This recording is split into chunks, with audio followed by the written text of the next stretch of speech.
Hello students, welcome to FS Cloud. My name is Shashmita.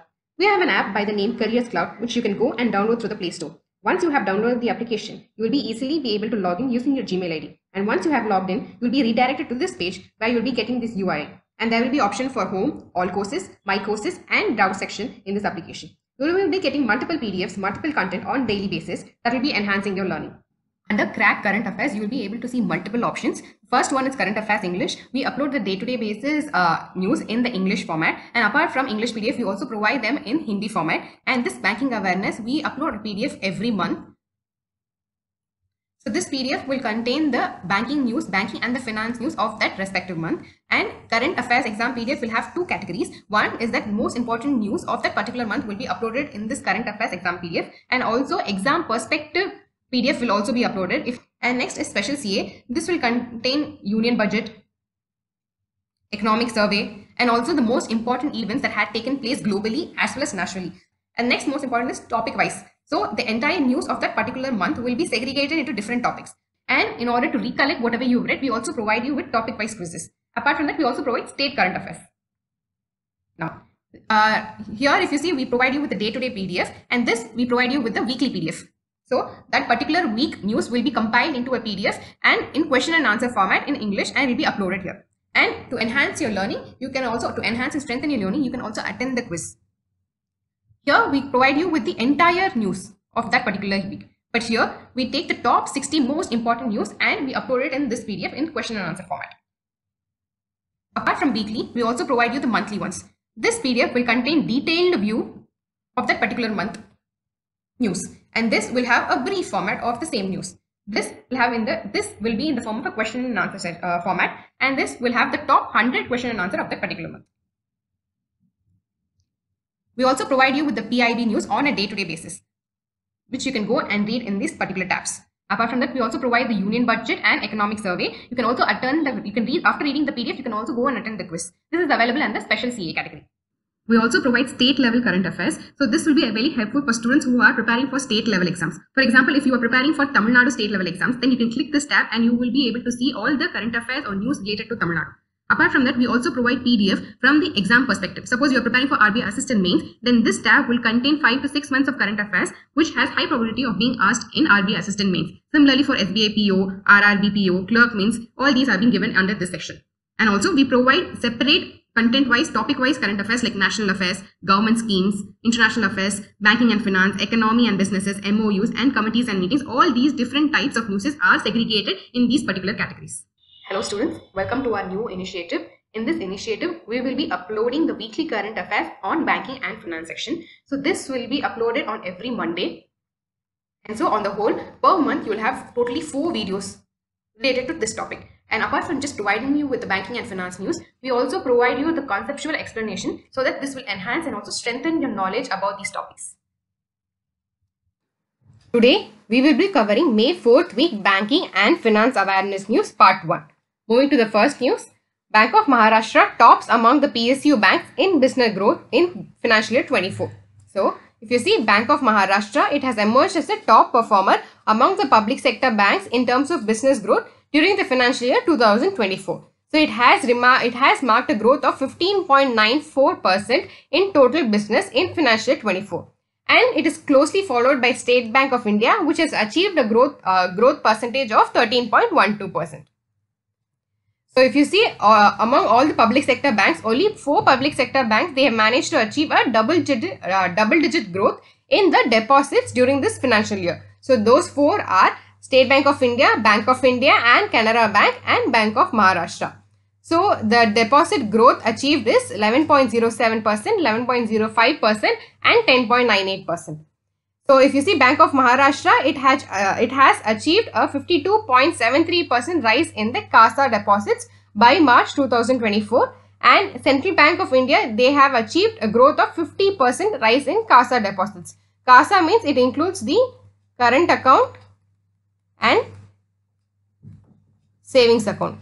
So only if you have enough deposits, you can fund your loans. This is what CASA means.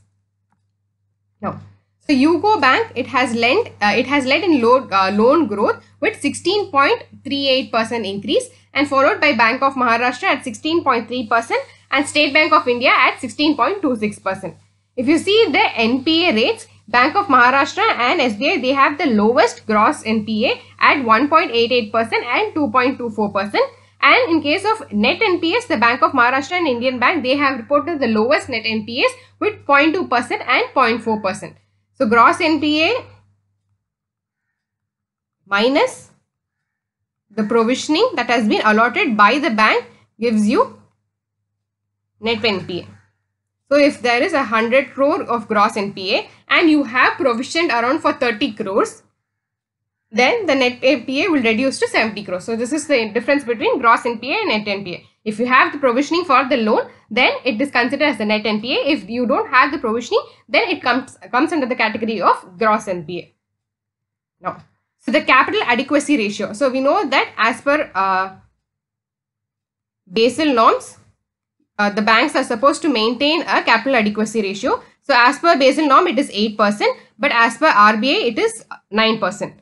So the banks, the scheduled banks, they have to maintain a 9% capital adequacy ratio. So Bank of Maharashtra has maintained 17.38%, Indian Overseas Bank 17.28%, and Punjab and Sind Bank has maintained a capital adequacy ratio of 17.16%. So the MD and CEO of Bank of Maharashtra is Nidhu Saxena, headquartered in Pune, and one family, one bank is the tagline. So regarding SBI financials, for the entire financial year, if you see, the net profit has been 61,077 crores, which is up by 21.59% compared to the previous year. The net interest income, it has rose by 3.1% to, that is 41,656 crore. Now, what is this net interest income? See, you get deposits, right? So for this, the banks have to pay an interest, and banks give loans. For this, they get paid interest. So they receive interest. So the difference between these two interests is only called as net interest income. So the difference between the interest earned by the loans and the interest given to the deposit. So that difference, it's called as the net interest income. So that has risen by 3.1%, that is to 41,656 crore. Now the SBI operating profit, it has grown by 12.05% for this financial year. The chairperson is Dinesh Kumakara, headquartered in Mumbai, and the tagline is the banker to every Indian. So next news is about inflation. So inflation is going to reach the target in financial 26 as per the RBI State of the Economy report. Now, so the RBI has recently published a State of the Economy report, and it is authored by the Deputy Governor M.D. Patra and others. So it has said that the retail inflation is aligning with the 4%, and 4% target, it may begin in the second half. So second half of financial 25, it will start aligning close to the 4%, and by financial 26, we will achieve the target. So the headline inflation for March, it is 4.9% and has reduced a little bit in April, that is to 4.83%. The food inflation was 7.87%, but it has increased a little bit to 7.9%. We know that the ideal target set by the RBI is 4%, with a lower tolerance limit of 2% and upper tolerance limit of 6%. So this target is set up to, if you see, March 2026. So up to March 2026, this is the target set by the central government and RBI together. Now, so the RBI inflation projection for this financial year is that for financial 25, it will be 4.5%. For the first quarter, 4.9%. For the second quarter, 3.8%. Third quarter, 4.6%. And the fourth quarter, it will be 4.5%. So the net FDI declines by 62% to USD 10.5 billion in financial year 24. Now, there are two types of investments. One is the FDI and another one is the FPI. In FPI, they invest in financial assets, that is bonds, shares. So all these financial assets, the FPI, that is foreign portfolio investment, they invest. Whereas foreign direct investment, they invest in manufacturing companies and various other companies. So it is a long-term investment. This, apart from providing capital, it also provides job opportunities to our people. So this helps in the overall improvement of the economy. So this is the basic difference between the FDI and FPI. Now, so it has said that the net foreign direct investment into India, it has dropped by 62.17%, that is to USD $10.58 billion in financial year 24. This is the lowest since 2007. Now, the main reason behind this drop is that due to increased capital repatriation. That is, they would have invested in this manufacturing company, right? So, it is a capital for them. So, this capital would have appreciated very well for them. So, they would have taken the repatriated, means they would have taken the funds back to the country. So, increased capital repatriation and India investment abroad. See, gross FDI means whatever amount that has been invested by the non-residents, by the outsiders, abroad people in India. Now, net FDI is that we minus whatever investment is made by Indian people in abroad. So, this is the gross FDI minus the India's investment in outside world. Outside India, whatever the Indian people have invested, that is called as net FDI. So, what they have told that, yes, this gross FDI is also decreased. Same way, the investment by the Indian people in outside assets, that has increased. So, that is why this net FDI has decreased. So, if you see the gross FDI flows is been 70 billion. And if you see that repatriated through dividends, share or disinvestment, that has been around 44 billion. And the invested overseas by Indians is 15.96 billion. So, that is why the overall net FDI has decreased. So, if you see more than 80% of FDI flows comes from Singapore, Mauritius, USA, Netherlands, Japan and UAE. So, the global FDI flows is affected by three things. One is the high borrowing cost. The other one is the geopolitical fragmentation. And the third one is the rising protectionism. So, these three reasons are behind for the low global FDI investments in various countries. So, despite these challenges, India is still expected to be among the top 10 economies with high FDI momentum in financial 24.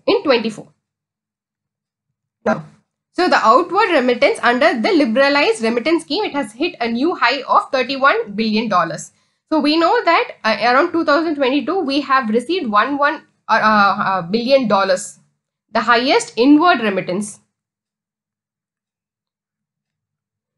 So, what is this inward remittance? If our relatives are working outside, mostly Middle East or US, wherever they are working outside, they send money to their relatives staying in India. So, that is called as the inward remittance. And we have achieved more than 100. We were the first country to cross this 100 billion mark. So, in 2022, we had crossed this 100 million mark in the inward remittance. So, if you see outward remittance under India's LRS, it has been $31 billion for financial year 24, which is an increment of 16.91% from the previous year.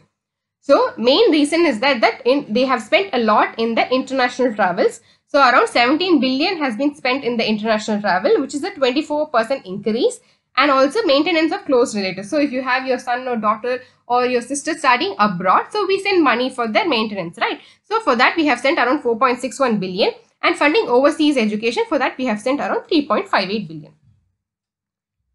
Now, so if you see the NRI deposits flows up 63.5%, that is to USD 14.17 billion in financial year 24, the highest in 8 years. So, there has been a lot of NRI deposits into India. So, if you see outstanding NRI deposit, it has reached $151 billion, up from $138 billion. So, main contribution are from the NRE account, NRO account and the FCNR account. FCNR is foreign currency non-resident account. Here, if you see, the account stores the amount in the foreign currency. So, if you see, unlike NRE and NRO, here the deposit is stored in the rupee format. But here, it is stored in the foreign currency itself. So, this will not have any exchange risk involved. That is the main advantage of this FCNR deposits. So, if you see, the deposits at 25.73 billion from 19 billion in March 2023. And if you see NRE deposit, it is 98.62 billion and NRO, it is 27.52 billion. So, moving to the next news, SEBI revises the market capitalization computation basis for the LODR regulations. Now, so it has amended its listing obligations and disclosure requirement regulation for calculating the market capitalization of the listed companies. Now, so if you see, now what is market capitalization? It is the number of outstanding shares into the value of the share. value of one share. So what is the outstanding shares? It is the shares that the public hold, that the promoters hold, the banks, the QIB, the qualified institutional buyers. So whatever shares they hold into the value of share that's currently trading, it gives you the market capitalization. So we on the we divide the companies into small cap, mid cap, and large cap on the basis of this market capitalization only. If the market capitalization is lesser than 5,000 crores, then it is called a small cap. If it's between 5,000 to 20,000 crores, then we call it as mid cap. And if it is more than 20,000 crores, then it is called as the large cap.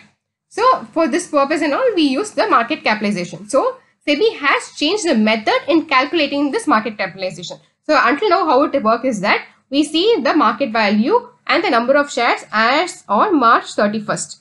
So whatever as on March 31st, whatever is the number of shares and the value of share, we calculate the market capitalization. But now it has told that we have to have an average market capitalization.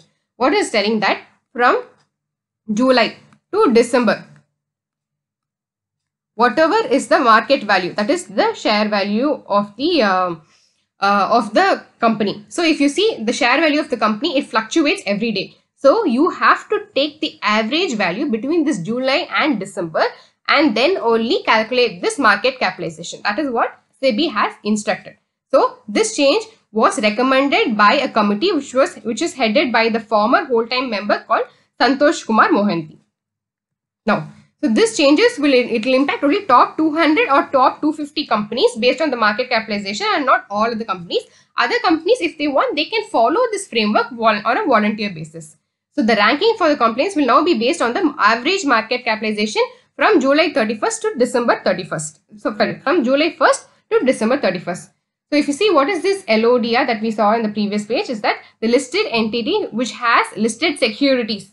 It should make disclosures to the public because the public buy shares from them. So they have to have a transparency disclosures to the public and also abide under these regulations. So SEBI will set a set of regulations if you want your stocks to be listed on the stock exchange. So SEBI will tell these type of regulations should be followed. So all these will be mentioned in this LODR, and the company has to follow these regulations. So after the ranking is determined on December 31st, there is a 3-month transition period before the relevant LODR provisions apply. So since there is a change in the market capitalization calculation, there is also certain provisions added to this regulation. So for that, from December 31st, you will be given a 3-month transition period, and then only this provision will be applied. So what are the provisions? So the provisions are appointing an independent woman director, having at least 6 directors on the board, and then risk management committee, rumor verification, director and officer insurance for the independent directors, dividend distribution policy. So these are the various requirements that will be included in the provision, and there will be a 3-month transition period after December 31st for this. The main reason to change the calculation of market capitalization is that this adjustment, it aims to provide an accurate reflection of the company's market size by averaging its market capitalization over 6 months, addressing the daily fluctuation in market dynamics. So if you see, there will be today the price of the share may be 21, tomorrow it may be 25. So there is a daily fluctuation in this market price of a share. So you have to include this fluctuation in the calculation of market capitalization. Then only it will be very accurate. For this reason only, the calculation of the market capitalization has been changed by SEBI. We have launched a new course called Static Banking Awareness course. Now this course will be helpful for students who are preparing for the banking exams and for the regulatory body exams. And also recently you would have seen Paytm Bank in news frequently. So when an aspirant reads this news, he would have ample number of questions like what is a payment bank, what are the norms for it, and which is the committee that has launched it. So this Static Banking Awareness course lays a foundation to the current banking and finance news. Now, you have to download our Careers Cloud to access this course. Once you have logged into our app, you can go and click this All Courses icon, and then you'll be redirected to this page. In this, you have to go and click the Static Banking Awareness course, and under the Details tab, you will be able to see a brief about this course. And under the Part tab, It will contain all the contents, all the topics of the contents that are currently available in this course. We are working on this continuously and this will be completed within 2 months. Under the free tab, you can go and access one content, that is the origin and development content, for free. You can go and read this content and have an idea about this course. After reading this content, do attend the quiz that is also available under the same tab. Now, our team has allocated ample amount of time and resources to curate this content. We have created this content from various books and from various verified websites. Our content is better than any book that is available in the market. This is because we update this content on a dynamic basis. For example, there are currently 39 DRTs that are available in the country now. In future, if one more DRT is created or added, then it would become 40. So we would update this content on a dynamic basis. But in case of books, you have to wait for the next publication for this updated content. Nowadays, a lot of practical questions have been asked in the banking exams. For example, how many public sector banks are available on the stock exchange? Which is the payment bank that is being listed on the stock exchange? So we try to cover as many practical questions as possible in this course. Apart from this, we also provide you a question bank that will contain around 3000 questions and the previous year questions along with it. We also have a dedicated tab that will release the important RBI notification and the frequent news released by the RBI. You can use this code B15 to avail 15% discount. This is one of the highest discounts that we have offered until now. So do avail this code B15 while you purchase the course. The next news is RBI has approved a dividend of rupees 2.10 lakh crore to the central government for the financial year 2024. Now, so this, if you see, it is around 141% higher than the surplus transfer in financial year 23. So in financial year 23, 87,416 crore was transferred, and now in financial year 24, our RBI is going to transfer 2.10 lakh crore to the Government of India as surplus. So this surplus transfer is determined by the economic capital framework adopted by the RBI. It is based on the recommendation from the expert committee chaired by Dr. Bimal Jalan. So Dr. Bimal Jalan had suggested that before transferring the surplus to the Government of India, RBI has to maintain a contingent risk buffer of 6.5% to 5.5% of the RBI's balance sheet. So after you retain this 5.5 to 6.5% of this RBI's balance sheet, the remaining surplus can be transferred to the Government of India. So if you see, from 2018-19 to financial year 2022, the risk buffer was at 5.5%, and in financial year 23 it got raised to 6%, and now in financial year 24 the risk buffer is 6.5%. So the surplus income main reason is that rise in the interest earnings from the RBI's foreign exchange assets. Just like if you see our banks, they invest in the government securities that the government issues through RBI. So this government securities gives interest income to the banks. So this is an interest earning for the banks in India. Similarly, RBI invests in the government securities that are provided by the various governments outside India, like US, UK. They also provide government securities in that RBI can go and invest. So from that it gets an interest income. So that has increased in a certain amount. That is the main reason for the surplus income. And apart from that, RBI also holds a lot of forex reserves. So from this forex reserve, it sells in the market, it gains some commission, and also it gains money from the appreciation of the currency that it holds. So if you hold the dollar and the dollar appreciate, then also the forex reserve increases. Then also the RBI's income increases. So these are the various reasons for the surplus income. So the RBI transfers the surplus in accordance with the section 47 of the RBI Act 1934. Now, so IFSCA sets up a committee chaired by Rajiv Kher to position GIFT City as the global trading hub. So if you see, an expert committee to position the GIFT IFSC in Gandhinagar as the global trading hub has been set up. It is a 21-member committee and is chaired by Rajiv Kher.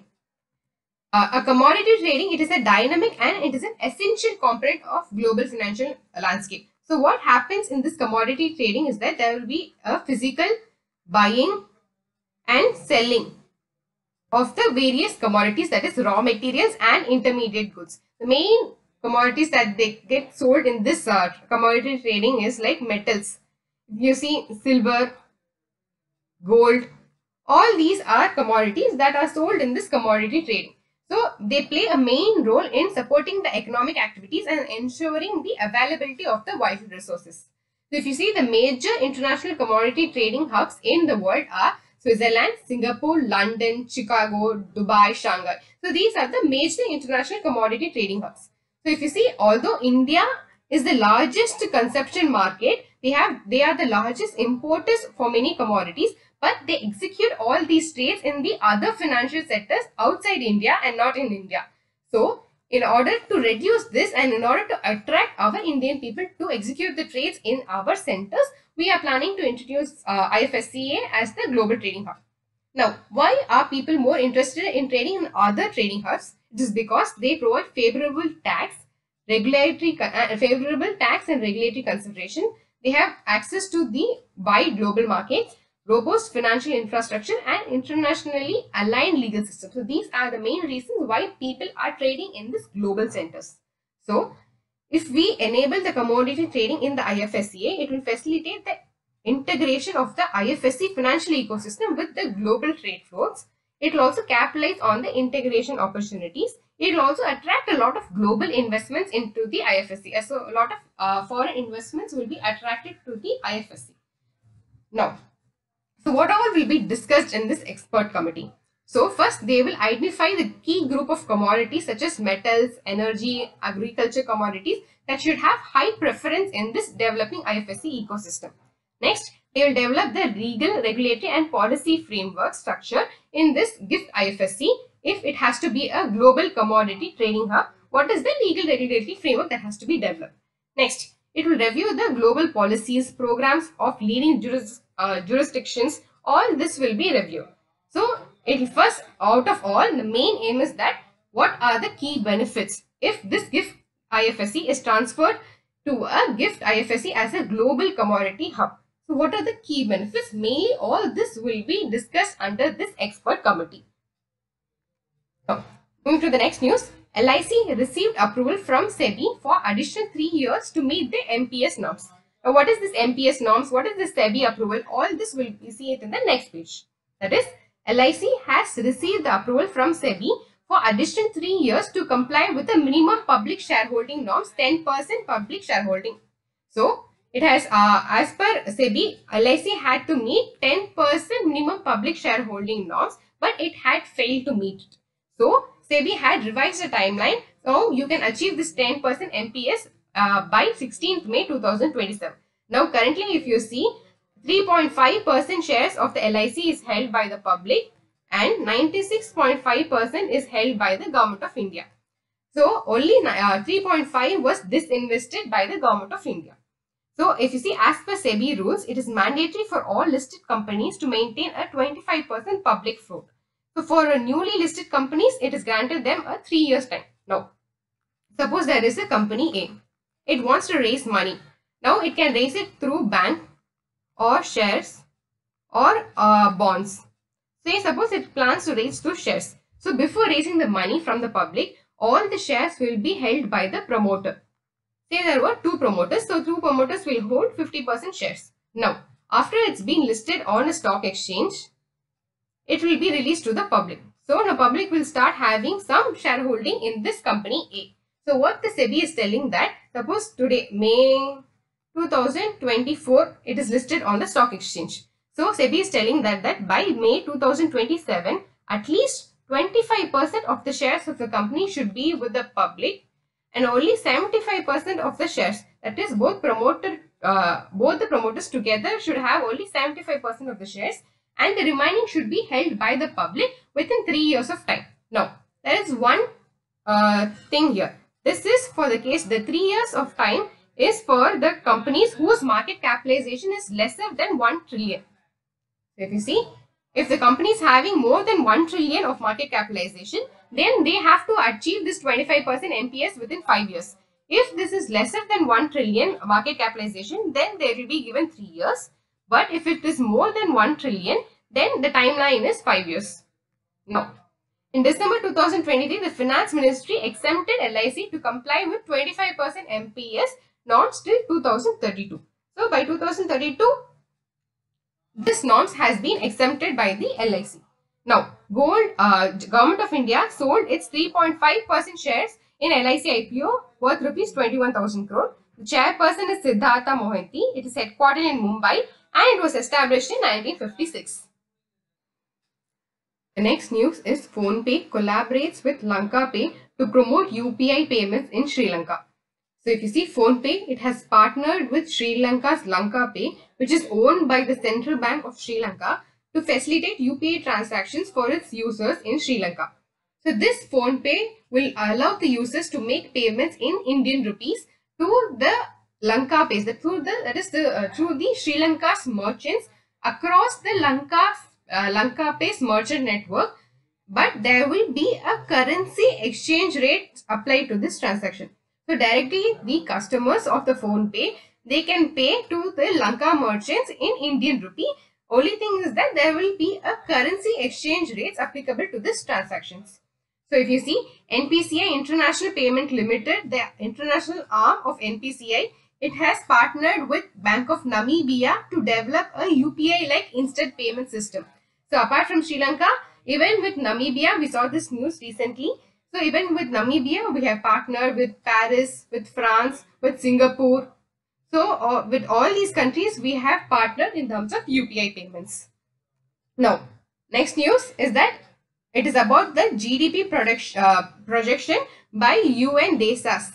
Now, according to the World Economic Situation and Prospects 2024 published by the United Nations Department of Economic and Social Affairs, India is estimated to expand by 6.9% in 2024. So previously the same organization had projected 6.2% and now it has increased its projection to 6.9% for 2024.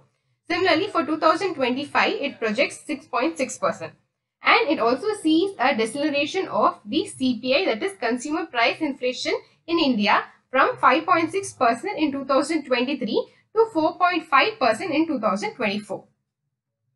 Now, so similarly for Asia, it has forecasted a GDP of 5.8% in 2024 and 5.7% in 2025. And the consumer price inflation, it is expected to decrease from 13.9% in 2023 to 10.5% and then to 7.4% in 2025. The main reason for this reduction in the CPI is that easy currency depreciation pressure and also moderation of agricultural commodity prices, mainly due to the weakening of El Nino. Now, so if you see for global economy, it has also projected for the global economy and it is projected that it will grow by 2.7% in 2024 and 2.8% in 2025. So if you see the other ratings projected by the various other organizations for India is that Moody's rating has projected 6.6%, Deloitte 6.6%, RBI has projected 7%, S&P Global Rating has projected 6.8% along with Morgan Stanley, and ADP has projected 7% and Fitch Rating has projected 7%. Now, United Nations Department and Economic and Social Affairs, the Secretary General is that Lee Junhua and it is headquartered in New York. It was established in 1948. Now, moving to the next news, World Economic founder Klaus Schwab to step back from executive role. So if you see Klaus Schwab, the founder and the executive chairman of the World Economic Forum, he will step down from the executive role and now his role will be a non-executive role by January 2025. So he will transition from executive chairman to chairman of the board of the trustees. So if you see World Economic Forum is undergoing a governance evolution from a founder managed organization to one led by a president and the managing board. Now, the managing board of World Economic Forum, it is chaired by Board Brende and the president of World Economic Forum, and it acts as its executive body.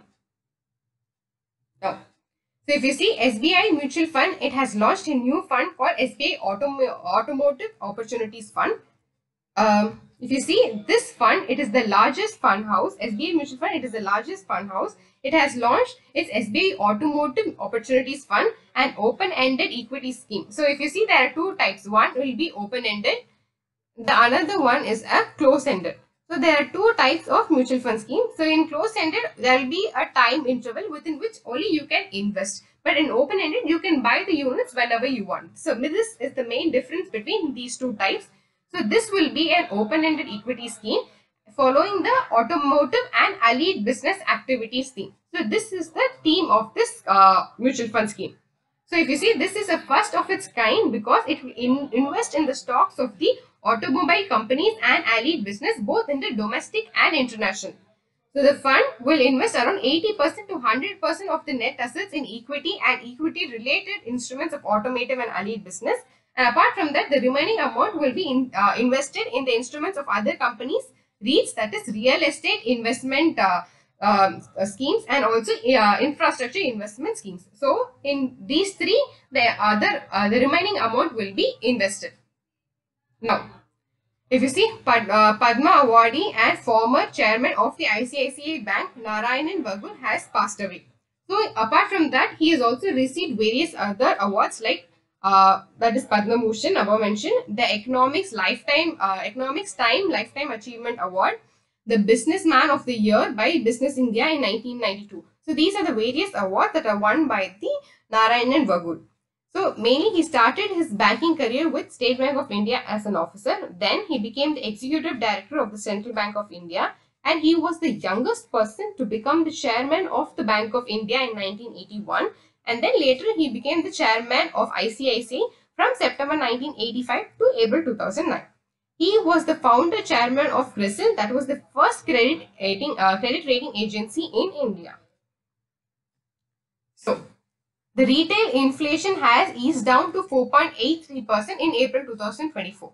So if you see, the target set by RBI is 4% with the lower tolerance as 2 and 6% as the upper tolerance. So RBI is trying its best to reach this 4% target. So now it has been reducing month by month. So previously, if you see in March, it was 4.85 and now it has reduced a little bit to 4.83%. And similarly, the corresponding inflation rate for rural and urban is 5.43% and 4.11%. The main reason for this decrease is the lower fuel price. So due to lower fuel price, the inflation has reduced a little bit in the month of April. Now, so HDFC Bank secures $500 million from IFC for women-focused lending. So this is International Financial Corporation. So this is an arm of World Bank. Now, apart from this arm, there are totally 5. So that are totally 5 arms. So one of this is IFSC. Now, kindly mention the other 4 arms of the World Bank in the comment section. Now, so let's see about the news. So HDFC Bank, it has secured $500 million from the International Finance Corporation to support the underserved women borrowers. So this fund, it will be used to provide microloans to the self-help groups and joint liability groups under the HDFC Sustainable Livelihood Initiative. So this is an initiative of HDFC where they provide loans to the self-help groups and the joint liability groups. So SLI, it is the HDFC Bank's line for microfinancing lending to the women. Now, if you see International Finance Corporation, the MD is Magda Diop. The parent organization is World Bank Group. It is headquartered in Washington, D.C. and it was established in 1956. Now, what is SHG? What is GLG? SHG is nothing but self-help groups and JLG is the joint liability group. The group size of SHG is 10 to 20 and the group size of this is comparatively lesser, that is only 5 to 10. So if you see SHG members, they are generally homogeneous in nature, that is they perform the similar kind of activity. But in JLG, they invest in amount for different purposes. So their workload or work activities are different from one another. If you see SHG, it is kind of more formal and SHG has positions defined like secretary, treasurer. These secretary and treasurer will only go and take loan. They will be an interface of the SHG with the financial institutions. But in case of JLG, all the members can directly interact with the financial institutions themselves. And in case of SHG members, they make regular savings and deposits with the financial institutions and the lending will depend upon how much they have saved or deposited with the bank. But in JLG, it is mainly used for lending only irrespective of the savings. And in case of SHG, lending is done on the name of the SHG and not individual. So if there is an SHG name, In that name only, there will be an account in that name, and in that name only the loan will be disbursed. But in case of JLG, the loan will be disbursed to individual members, but all the members will act as a guarantor to each other. The next news is about TReDS platform. So TReDS platform RXIL crosses 1 lakh crore in MSME invoice financing. Now, what is this TReDS? TReDS is nothing but Trades Receivable Electronic Discounting System. Okay, say there is an seller. He has sold a product of around maybe 10 lakhs to a buyer. Now, this buyer tells that I don't have money now. I will pay you after 1 month. But the seller wants the money immediately because there is a cash crunch for him. So, he wants the money immediately. So, he goes to a financer, a bank or financial institution. So, he tells, here is the bill. Now, kindly give me some money because I need some money. You can collect the money from the buyer after 1 month. So, what the financier does is that it evaluates the situation, checks the bill, verifies everything, and gives money maybe around 9.5 lakhs to the seller, and then collects the money, that is 10 lakhs from the buyer after 1 month. In this way, the seller gets the money immediately, and the financer also earns money because he pays 9.5 lakhs to the seller but receives 10 lakhs from the buyer. This is the amount that he earns. So, in this news, what they have told is that the RXIL platform, it has financed over 50 lakh MSME enterprises. So, RXIL is nothing but a joint venture promoted by SIDBI, NSE, SBI, ICICI Bank and Yes Bank Limited. If you see, RXIL is the first entity to receive the Reserve Bank of India's approval to launch TReDx exchange platform in 2016. Okay, if you see in a TReDx platform, in a TReDS platform, there are 4 people involved. One is the MSME seller, one is the buyer, the third person is the financier who provides the finance, and fourth is a new person. He got added, that entity got added few months back by the RBI. So, do mention in the comment section that which is this 4th entity that is added in the TReDS platform. Next news is that ICRA, it has predicted the India's GDP growth. So, let us see what its prediction is. So, as per the Investment Information and Credit Rating Agency, ICRA, the Q4 of the financial 24, the GDP will be 6.7, and the Q3 financial 24 had a GDP of 8.4%. So, if you see for financial year 24, the ICRA has expected the GDP and the GVA a growth of 7.8% and 7% respectively. The managing director and the group CEO of this ICRA is Ramanand Krishnan, and it is headquartered in Gurugram, Haryana. Next news is that Mahindra Finance receives IRDAI approval to sell insurance products. So, it has received approval from the IRDAI to sell life and general insurance policies offered by various insurers. So, this registration will be valid from May 21st, 2024 to May 20, 2027. Now, moving to the next news.